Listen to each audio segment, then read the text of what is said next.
Dear students, আমি BM sir বলছি। দেখো, আজ আমি একটা গুরুত্বপূর্ণ বিষয় নিয়ে তোমাদের সামনে হাজির হয়েছি এবং বিষয়টি হলো কলকাতা বিশ্ববিদ্যালয়ের ফার্স্ট সেম ইংলিশ অনার্সের হিস্ট্রি অফ ব্রিটিশ লিটারেচারের একটি গুরুত্বপূর্ণ প্রশ্ন। তোমরা এক প্রকার ধরে নিতে পারো এবছর এই প্রশ্নটি আসবেই। এই প্রশ্নটি আমি তোমাদের সামনে উত্তর নিয়ে হাজির হয়েছি।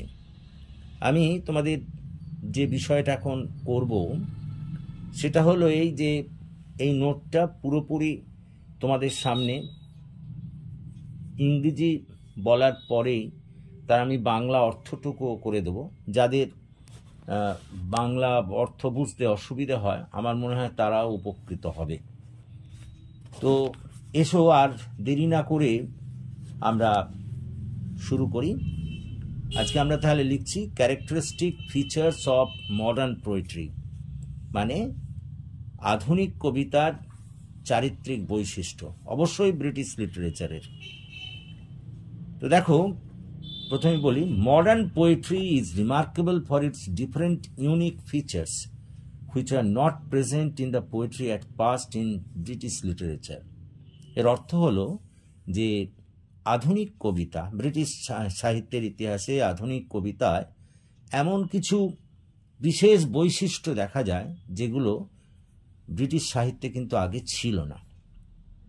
It's inventive use of language, its use of allusion and layering of voices, its eagerness to break with poetic tradition and establish new modern rhythms and idioms in poems.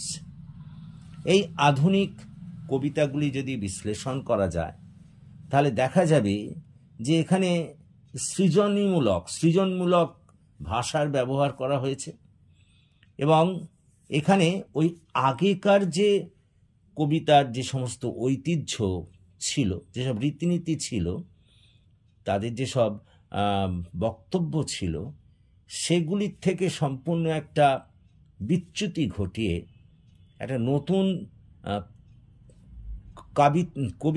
কবিত্ব শক্তিকে ফুটিয়ে তোলার চেষ্টা করা হয়েছে, যার মধ্যে ছন্দ এবং ইডিয়মস এই সবই কিন্তু পূর্বেকার থেকে ভিন্ন ধরনের ব্যবহৃত হয়েছে। Writers in conversation with the historical trauma of wars and revolutions as well as excitement of new political initiatives and the new science experimented with diction and form to evolve a poetry that could speak from the deepest experiences of their generation. ব্রিটেনে যে বিশ্বযুদ্ধের প্রভাবকে কেন্দ্র করে যে একটা ভীতি কিংবা যে একটা উত্তেজনা ছিল, রাজনৈতিক দিক দিয়ে যে একটা অস্থির অবস্থা ছিল, তাকে কেন্দ্র করে নানা ধরনের কাব্যের ক্ষেত্রে পরীক্ষা নিরীক্ষা চালানো হয়েছিল এবং তারই ফলশ্রুতি হিসেবে এই মডার্ন পোয়েম অর্থাৎ মডার্ন আধুনিক কবিতার সৃষ্টি হয়েছে।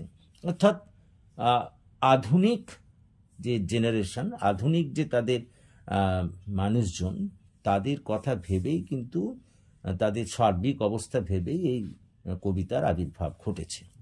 Modern poetry is full of colourful varieties and it can B divided in following phases. এই আধুনিক কবিতাকে যদি দেখা যায়, এটা দেখা যাবে যে নানা রঙে অর্থাৎ নানা বৈচিত্র্যে এটা পরিপূর্ণ এবং এটাকে কয়েকটা ফেজ বা অংশে ভাগ করা যায়। যেমন 1 নম্বর হচ্ছে 1901 সাল থেকে 1914 সাল। 2 নম্বর poetry during first world war 1914 to 1918, অর্থাৎ 1914 থেকে 1918 মধ্যে বিশ্বযুদ্ধের সমকালীন সময়ে, প্রথম বিশ্বযুদ্ধের সমকালীন সময়ে যেসব কবিতাগুলো লেখা হয়েছিল সেগুলি। 3 নম্বর ইন্টার ওয়ার ইয়ার্স, অর্থাৎ 1918 থেকে 1939 এই যুদ্ধের মধ্যবর্তীকালীন সময়ের কবিতা। 4 নম্বর poetry during the second world war, অর্থাৎ দ্বিতীয় বিশ্বযুদ্ধকালীন কবিতা। 5 নম্বর poetry after the second world war, এবং দ্বিতীয় বিশ্বযুদ্ধের পরবর্তীকালের কবিতা, অর্থাৎ এই 5টা অংশে আমাদের আধুনিক কবিতাকে, ব্রিটিশ সাহিত্যের আধুনিক কবিতাকে ভাগ করা যায়। Paragraph: The 20th century experienced two great wars, namely First and Second World War. হ্যাঁ, বিংশ শতাব্দীতে দুটো মহাযুদ্ধ আমরা সকলে দেখেছি, এবং সেটা হলো প্রথম এবং দ্বিতীয় বিশ্বযুদ্ধ। Naturally, those two great wars brought a worldwide unrest accompanied with conflict of powers and the suffering of the common mass. Particularly, Europe had gone through a drastic transformation in every sphere of life.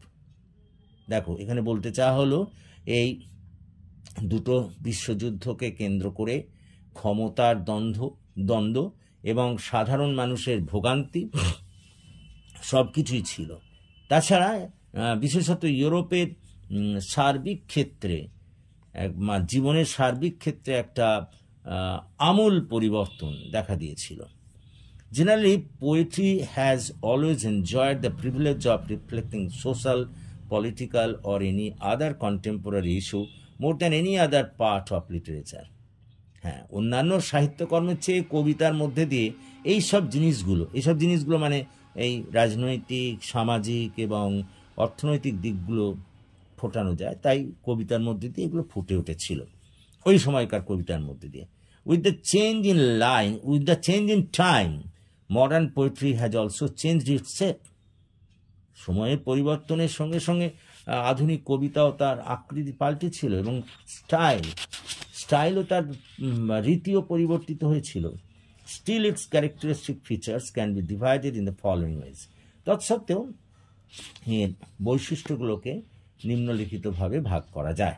1 number, the most important feature of the modern poetry is that it has blended tradition and experiment very beautifully.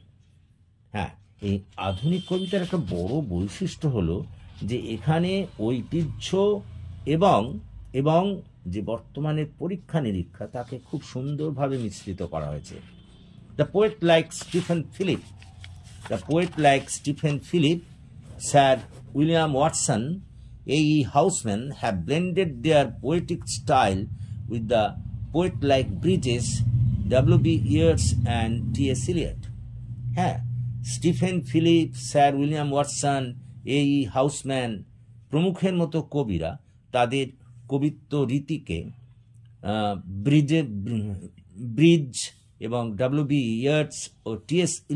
ইলিয়টের সঙ্গে একটা সমন্বয় সাধন করেছেন। 2 নম্বর, stark realism is one of the most notable feature of the modern poetry. কঠোর বস্তুবাদিতা বা কঠোর বাস্তববাদ হলো এই আধুনিক কবিতার একটা বড় বৈশিষ্ট্য। It is the product of revolt of reaction against the Victoria romantic tradition and the influence of science.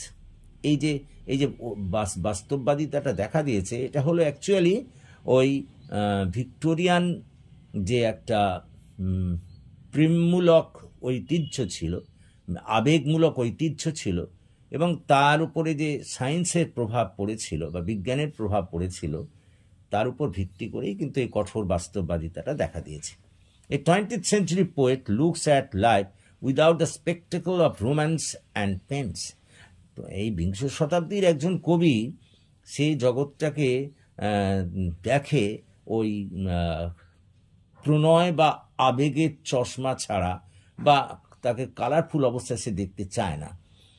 সে তাহলে কীভাবে দেখে? With all it's wants and ugliness. যত এর অভাব, অভিযোগ এই যুগের বা কুৎসিত দিকগুলো আছে, সেগুলোর সাহায্যেই সে কবি এগুলোকে বিশ্লেষণ করার চেষ্টা করে কবিতার মধ্যে দিয়ে। নেক্সট, 3 নম্বর, modern poetic style is mostly characterized by the use of colloquial use of diction, speech, rhythms and prosaic words. হ্যাঁ, এই আধুনিক কবিতার রীতির একটা বিশেষ দিক হলো যে এখানে ওই চলতি কথা, চলতি ভাষা, ছন্দ এবং গদ্যমূলক কথাকে এখানে ব্যবহার করা হয়েছে। This realism is best reflected by T.S. Eliot, who is regarded as one of the best pioneers in this field.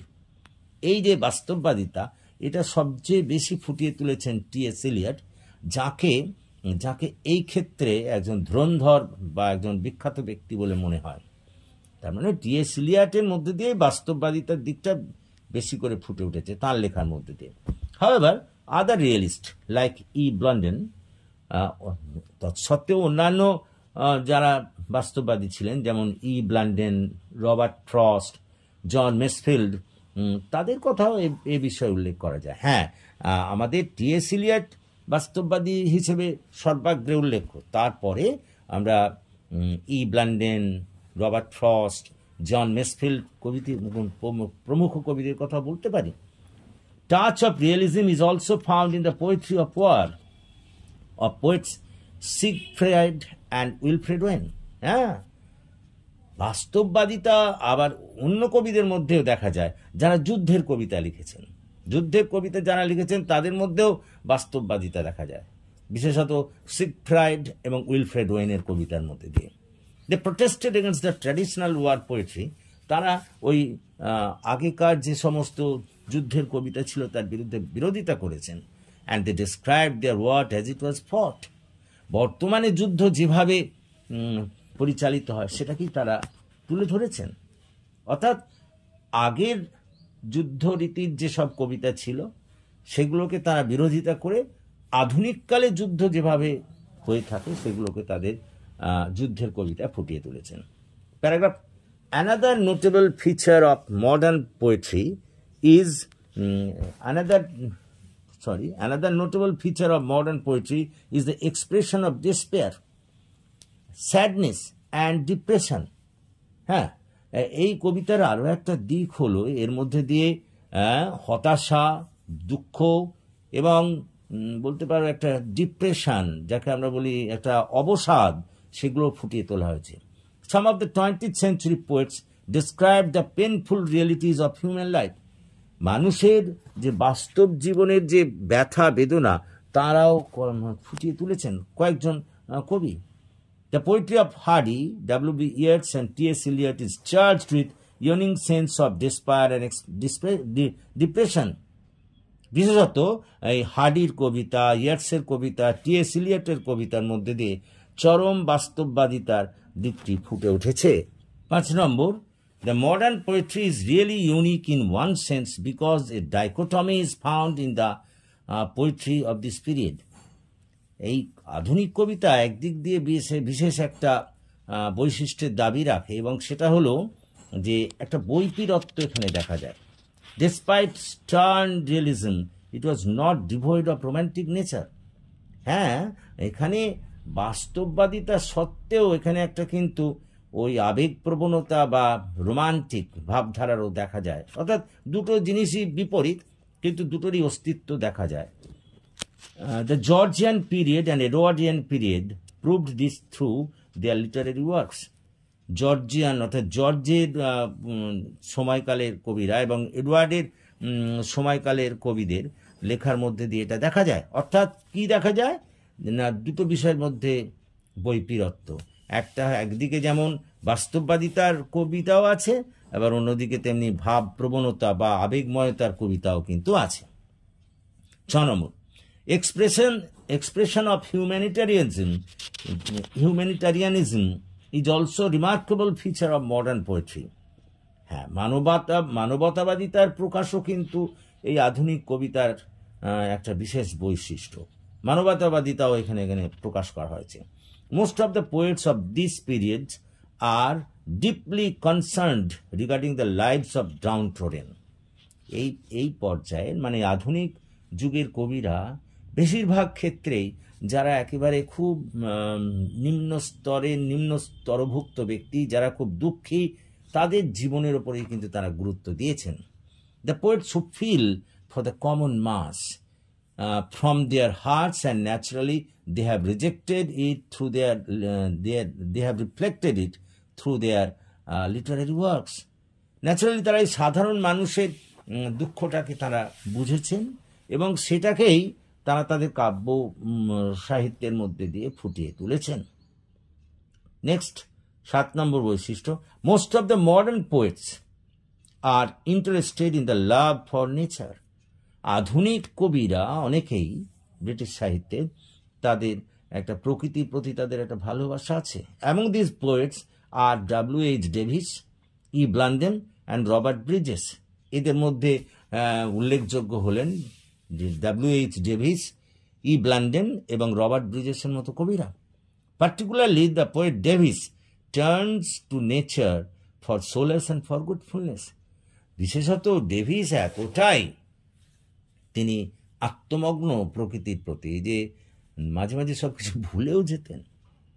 Next, পরেরটা 8 নম্বর বৈশিষ্ট্য হলো the modern poet stress importance on religion and mysticism in spite of advancement of science and technology.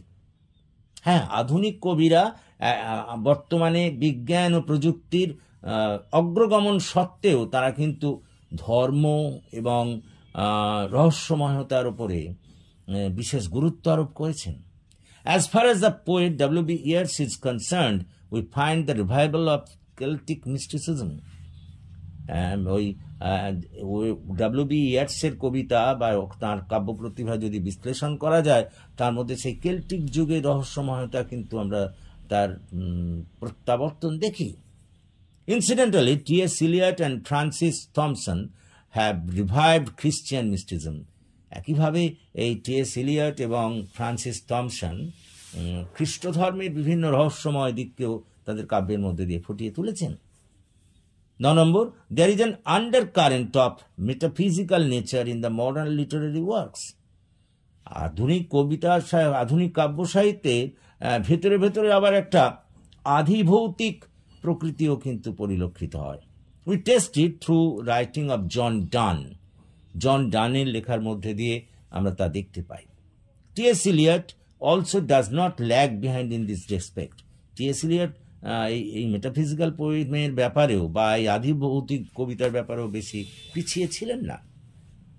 10 নম্বর বৈশিষ্ট্য, a new trend in techniques for writing the Literary works are also found in this period.